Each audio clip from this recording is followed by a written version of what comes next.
نحمده ونصلي على رسوله الكريم أما بعد بسم الله الرحمن الرحيم السلام عليكم ورحمة الله وبركاته এখানে আমরা আজকে একত্রিত হয়েছি আমাদের এক সহকর্মী আমাদের এক জরুরি ভাই দেলোয়ার ভাইয়ের বাড়িতে গতকালকে অত্যন্ত হিংস্রভাবে নির্মমভাবে তার বাড়িতে তার দরবারে আক্রমণ হয়েছে, জ্বালিয়ে দিয়েছে, পুড়িয়ে দিয়েছে, তার লেখা বইগুলো পড়িয়ে দিয়েছে, তার বসত বাড়িকে ধ্বংস করেছে, নিশ্চিহ্ন করে দিয়েছে।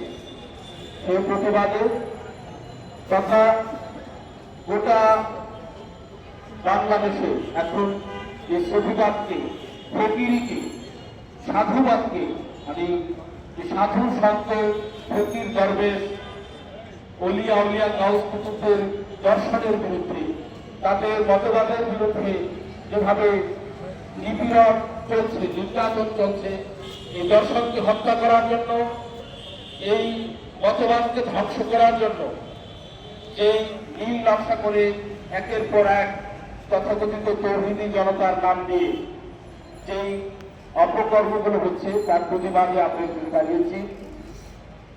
এই প্রতিবাদের আসলে সবকিছু বলা হয়ে গেছে, দফা দাবি সমস্ত কিছু বলা হয়েছে, নতুন করে বলার কিছু নাই। আজকে যে বাংলাদেশে ক্রমাগত ধর্ষণ হচ্ছে, এই ধর্ষণের কারণ জানেন? কারণ এই যে বাজারে হামলা হচ্ছে, এগুলোর কোনো বিচার হচ্ছে না। একটা অন্যায় যখন হবে এবং সেই অন্যায় যখন বিচার না হবে, তখন যারা অপরাধী তারা মাথা তারা দিয়ে উঠবে, তারা অপরাধ করার জন্য প্রেরণা পাবে। একের পর এক মাজার আক্রমণ হচ্ছে, বিভিন্ন ধর্মাবলম্বীদের উপর আক্রমণ হচ্ছে। প্রথম আমরা দেখেছি সনাতনীদের উপর আক্রমণ হয়েছে, এখন মাজার প্রথাদের উপর একের পর আক্রমণ হচ্ছে। এগুলোর কোনো বিচার হচ্ছে না। রাষ্ট্রের দায়িত্ব এগুলোকে প্রতিহত করা, বিচারের কাজ করা, এদেরকে নিয়ে আসা, কিন্তু রাষ্ট্র সেখানে আমরা দেখছি এখনো পর্যন্ত নীরব। তারই প্রতিবাদে আমরা দাঁড়িয়েছি। এই দেলোয়ার ভাইয়ের বাড়িতে যখন আক্রমণ হয় তার 3-4 দিন আগে থেকে তারা জানান দিচ্ছিল, বিভিন্ন বাজারে বাজারে তারা মিটিং করছিল, তারা প্রশাসনের কাছে গিয়েছে, তারা অনলাইনে গ্রুপ করে অনলাইনে হুমকি দিয়েছে এবং তারিখ করে 3 তারিখ করে তারা আক্রমণ করেছে। এটাকে প্রতিহত করা প্রশাসনের জন্য কোনো বিষয় ছিল না। এটা একদম সুস্পষ্ট, একদম পরিকল্পিতভাবে আক্রমণ হয়েছে। এই আক্রমণ অপরিকল্পিত না। এই আক্রমণকে আপনারা মত নাম দিবেন সেই সুযোগ নাই। এটা কোনো হুজুগ না, এটা কোনো অতর্কিত কিংবা তাৎক্ষণিক সিদ্ধান্তে ঘটেনি। এটা পরিকল্পিতভাবে এবং এটা ঘোষণা দিয়ে প্রশাসন জানে, ওইখানকার জেলা প্রশাসন জানেন, পুলিশ সুপার জানেন, সংশ্লিষ্ট থানার যিনি ভারপ্রাপ্ত কর্মকর্তা তিনি জানেন, তাদেরকে জানানো হয়েছে, কিন্তু তারা সেটা ফেরানোর জন্য কোনো কার্যকর ব্যবস্থা গ্রহণ করে। বরঞ্চ উল্টো এদেরকে বলা হয়েছে আপনারা আপনাদের নিজেদের জীবনের নিরাপত্তার স্বার্থে আপনারা নিরাপদ স্থানে থাকেন, আপনারা নিরাপদে চলে যান। তাহলে কি বোঝা গেল? যে বোঝা গেল প্রশাসন পরাস্ত হয়েছে। যখন প্রশাসন পরাস্ত হয়ে যায় তখন অপরাধীরা মাথা চারা দিয়ে ওঠে।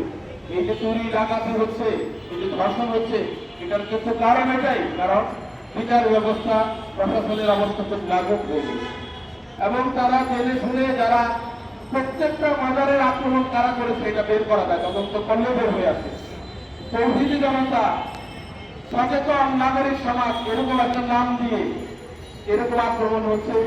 এটার পেছনে কোন বাজারের জন্য কারা দায়ী তদন্ত করলে বের হয়ে আসে। এটা সেভাবেই একটা একটা করে বাজারে যারা আক্রমণ করেছে, কে কোন বাজারে আক্রমণ করেছে, এগুলো বের করে আনা যায়। আমরা অনুরোধ করবো রাষ্ট্রকে, আমরা অনুরোধ করবো সরকারকে, এটাকে বের করে নিয়ে আসুন।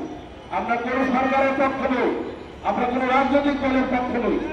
যদি আপনারা ধোয়া বলেন যে আমরা ফ্যাসিজমের পক্ষে ছিলাম, এটা আপনাদের আমাদেরকে এই মতবাদকে ধ্বংস করার পায় চড়ার জন্য একটা উশিলা মাত্র। এই উশিলাতে আপনারা আমাদের উপর চড়া হচ্ছে।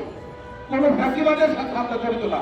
আপনারা দেখেন বিগত সরকারের আমলে কওমি জননী কে হয়েছিলেন, আপনারা দেখেন বিগত সরকারের আমলে এই ওয়াহাবি সালাফি মতবাদকে এস্টাবলিশ করা হয়েছে সবচেয়ে বেশি।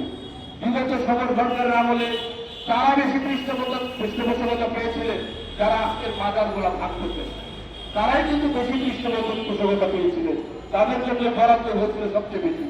কিন্তু এখন হচ্ছে আমরা আক্রান্তের শিকার, কারণ হচ্ছে আমরা সাম্যবাদী, আমরা প্রেমিক মানুষ, আমরা অন্যের মাথায় আঘাত করতে জানি না। আমরা প্রেমের মাধ্যমে ইসলামের কথা বলি, আর ওনারা চাপাতি অস্ত্রের মাধ্যমে ইসলামের কথা বলে। আমরা বলি ইসলামকে মানুষের কাছে পৌঁছে দিতে হলে আগে নিজেকে প্রেমময় হতে হবে, উদার হতে হবে, এবং প্রেমের মাধ্যমে ইসলামকে মানুষের কাছে উপস্থাপন করতে হবে। এবং ওনারা সেটা বলেন না, ওনারা বলেন শক্তির মাধ্যমে ইসলামকে উপস্থাপনা করতে হবে।